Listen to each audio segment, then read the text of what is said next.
नमस्ते बच्चों, कक्षा सप्तमी विषय वैदिक गणित अभ्यासमाला 5 का भाग 1। आज का हमारा प्रकरण है भिन्नों का सरलीकरण।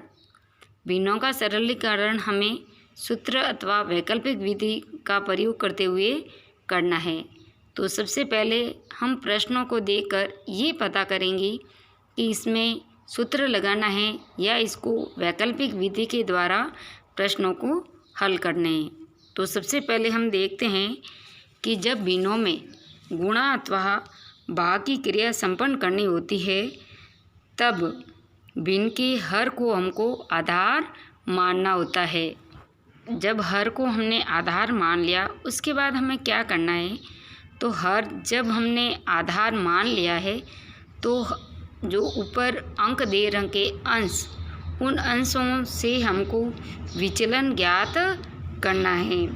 विचलन ज्ञात कर उनका गुणा करना है और प्राप्त गुणनफल में ही हर का समायोजन करना है। तो यह विधि हम उदाहरण के माध्यम से समझते हैं। तो आइए हम उदाहरण देखते हैं। इसका हमारा प्रकरण है भिन्नों का सरलीकरण, जिसमें हम विकलन सूत्र लगाकर इन भिन्नों को हल करना सीखेंगे। तो देखो, भिन्नों का गुणा या भाग जब किया जाता है तब जो हर है उसको आधार माना जाता है। तो अब हम भिन्नों का देखो गुणा कर रहे हैं तो हम आधार जो है वो हर को लेंगे। तो सबसे पहले हम आधार और विचलन उसके बारे में निकाल लेंगे उनको। तो सबसे पहले हमारा आधार है, आधार बराबर हर, जो हर है वो हमारा आधार है। जब भिन्नों का हम गुणा करते हैं या भाग करते हैं तो जो हमारा हर होता है उस हर को हम आधार मानते हैं। तो हमारा आधार जो है वो हर। अब हम निकालेंगे विचलन कि जो हमारा हर है, जो अंश है, वो इससे कितनी कम है या अधिक है। तो देखो, आधार हमारा 15 है, पहली संख्या है 11, ये कितनी कम है, तो 4 कम है। और दूसरा जो है 13, ये भी कितना कम है, 2 कम है। ये हमारा आधार और विचलन दोनों निकल गया। अब हमको क्या करना है, तो उसके लिए सबसे पहले हम जो विकलन सूत्र में हम 2 भाग रखते हैं। तो पहला जो बायां भाग है उसमें हमको क्या करना है कि जो हमारा विचलन है, जो हमारी संख्या है, उनकी जोड़ करनी है और जो हमारा आधार है या हर उसको घटाना है। उसको क्या करना है, घटाना है। ये हो गया। ठीक दाहिने पक्ष में विचलनों का गुणा करना है।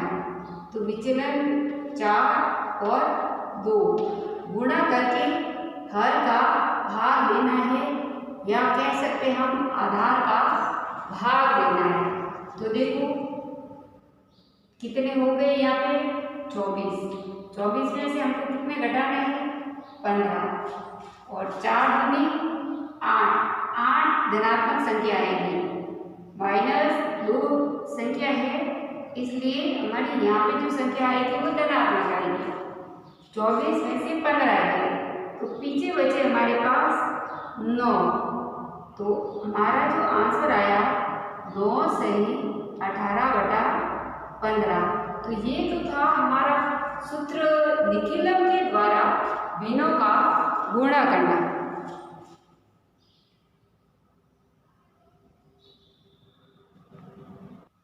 अब हमारा दूसरा उदाहरण। पहले उदाहरण में हमारे जो विचलन थे वो दोनों ऋणात्मक थे।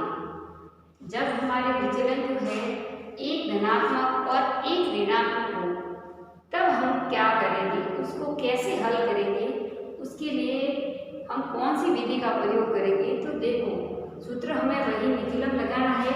सबसे पहले हमारा आधार बराबर हर, यानी हर जो है वही हमारा आधार है। हर है हमारा 44, इसलिए आधार हमारा क्या होगा, 44। ठीक है ना। उसके बाद देखो हमारा विचलन निकालते हैं। तो पहली संख्या क्या है, 43 और ये कितने हैं, 44, यानी 1 कम है। तो हमारा विचलन होगा -1। ठीक है। दूसरा देखो ये है 44 और ये है 47। तो आधार से कितना अधिक है? 3 अधिक है। ये होगा प्लस ये 3। अब हमारे पास जब दो विचलन आ जाते हैं, आधार हो जाता है, तो वही निकिलम सूत्र के द्वारा हम इसको हल करेंगे।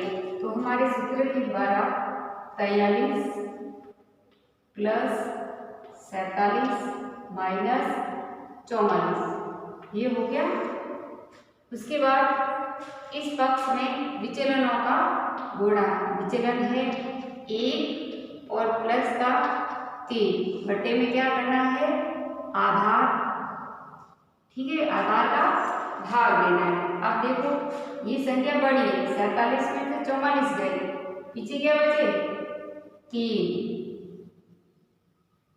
क्या बचे? 3। तो 43 और 3 कितने हुए? 46 और 3 एकम 3 माइनस के 3/44। अब देखो यहाँ पे हमारा जो माइनस में आई है संख्या, उसको हमको धनात्मक यानी प्लस में बदलना है। तो उसके लिए हम क्या करेंगे? तो उसके लिए करेंगे इस पक्ष में से इधर एक उदाहरण दीजिए। तो 46 में से एक उदाहरण दे देंगे तो पीछे बचेंगे 45, एक उदाहरण दे देंगे। ये जो उधार दिया इसको हमको आधार से गुणा करना है। हमारा आधार कितना है? 44, उसमें से इस 3 को घटाना है। तो 3 को जब हम घटाएंगे, 44 एकम 44, 44 में से हमारा जब 3 चला जाएगा तो पीछे बचेगा 41। तो 41 बटा 44, तो 45 सही 41 बटा 44। तो इस तरीके से हम जब एक विचलन ऋणात्मक और एक विचलन धनात्मक हो, तब हम इन संख्याओं को इस तरीके से हल कर सकते हैं। अब है हमारे अभ्यास करें। अभी हमने उदाहरण के माध्यम से निकिलम सूत्र के द्वारा भिन्नों का सरलीकरण सीखा कि भिन्नों को सरल किस तरीके से किया जाता है। ये हमने निकिलम सूत्र के द्वारा अभी उदाहरण के माध्यम से जो सीखा है, उसको हम अभ्यास प्रश्न के द्वारा आपको अपनी कॉपी में हल करते हैं। अब आपको 4 प्रश्न दिए जा रहे हैं। इन चारों प्रश्नों को अपनी नोटबुक में करना है। उदाहरण को देखते हुए इन प्रश्नों को अपनी कॉपी में सरल विधि सूत्र निकिलम के द्वारा आपको इन प्रश्नों को हल करना है।